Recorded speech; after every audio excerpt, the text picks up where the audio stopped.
अल्लाह ने रोज़े अज़ल से हर कौम में, हर ज़माने में मुसलमानों को उनके इस्लाम की वजह से आज़माया है,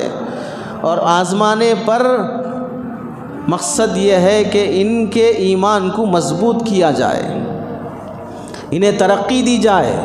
इनके ज़रिए से इनकलाब लाया जाए, तब्दीली लाई जाए। इसलिए अल्लाह ताला मुसलमानों को आज़माते हैं। मिसालें देख लो तारीख़ की, अल्लाह के नबी अलैहिस्सलाम की ज़िंदगी देख लो, मक्की ज़िंदगी और मदनी ज़िंदगी, मक्की ज़िंदगी के 13 साल, मदनी ज़िंदगी के 8 साल, मक्का फ़तह होने तक तारीख़ और सीरत पढ़ लो, कौन सा दिन तुम्हें ऐसा मिलेगा जिसमें अल्लाह के नबी अलैहिस्सलाम को सताया ना गया हो। मक्का की 13 साल ज़िंदगी जहर डालकर मारने की कोशिश की गई, बेटियों को तलाक दी गई,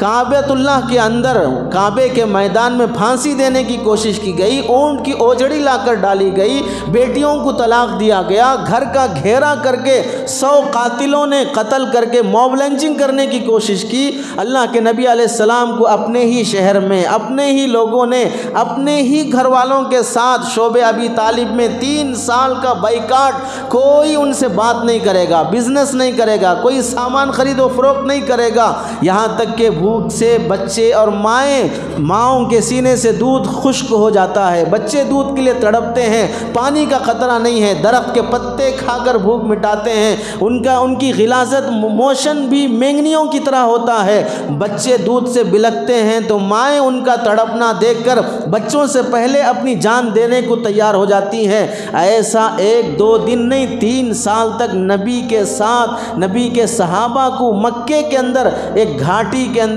मासूर कर दिया गया, बाइकाट कर दिया गया 3 साल तक। क्या मजाल के उस पूरे 3 साल के अरसे में कोई एक बच्चा, एक जवान, एक औरत, एक बूढ़ा, कि कौन ये मुसीबत बर्दाश्त करेगा, चलो हम मोहम्मद का दीन छोड़ते हैं, हम पुराने मज़हब पर वापस लौटते हैं। एक आदमी भी उस फाके की हालत में कलिमा छोड़ने तैयार नहीं हुआ, ईमान छोड़ने तैयार नहीं हुआ। मर जाना तड़पते तड़पते गवारा है, लेकिन ईमान से खाली ऐश की ज़िंदगी जीना गवारा नहीं है। हक़ की ग़ुलामी बेहतर है बातिल की हुकूमत और बादशाहत से, इस्लाम की फ़कीरी बेहतर है कुफ्र की सल्तनत से। उन्होंने अपनी ज़िंदगी से अमली तौर पर दिखाया है। अल्लाह के नबी अलैहिस्सलाम की 13 साल ज़िंदगी, उस नबी को जिसे अमीन कहते थे, उस नबी को जिसे सादिक कहते थे, अपनी अमानतें नबी के पास ला के रखे हैं, नबी की बात को 100% सच्चा मानते हैं। ऐसे लोग अल्लाह के नबी अलैहिस्सलाम के जान के दुश्मन बन जाते हैं। अल्लाह के नबी अलैहिस्सलाम रात के अंधेरे में मक्का छोड़कर छुप कर लोगों से मदीना जाने पे मजबूर हो जाते हैं। एक वक्त नबी पर ये गुज़रा, और मदीना आने के बाद चंद साल वहाँ पर ऐसे तकलीफ़ों के गुज़रे। फिर कौन सा वक्त आया, वही मक्का जहाँ पर हज़रत बिलाल को खींचा गया था, जहाँ पर हज़रत खब्बाब को तकलीफ़ें दी गई थी, जहाँ हज़रत खुबैब के साथ बदतमीज़ी और ज़्यादती की गई थी, जहाँ अल्लाह के नबी अलैहिस्सलाम पर जुल्म के पहाड़ तोड़े गए थे। उसी मक्का में यही मोहम्मद मुस्तफ़ा सल्लल्लाहु अलैहि वसल्लम 8 हिजरी में मक्का का फ़ातिह बनकर, उस मक्का को जीत कर, और वो सिर्फ कत्ल गारतगिरी के साथ नहीं, दिलों पर हुकूमत करते हुए, दिलों पर फतह पाते हुए ऐसी शान के साथ दाखिल होते हैं कि जालिम सर झुकाए बैठे हैं, खड़े हैं। जुल्म का एक दौर गुज़रा,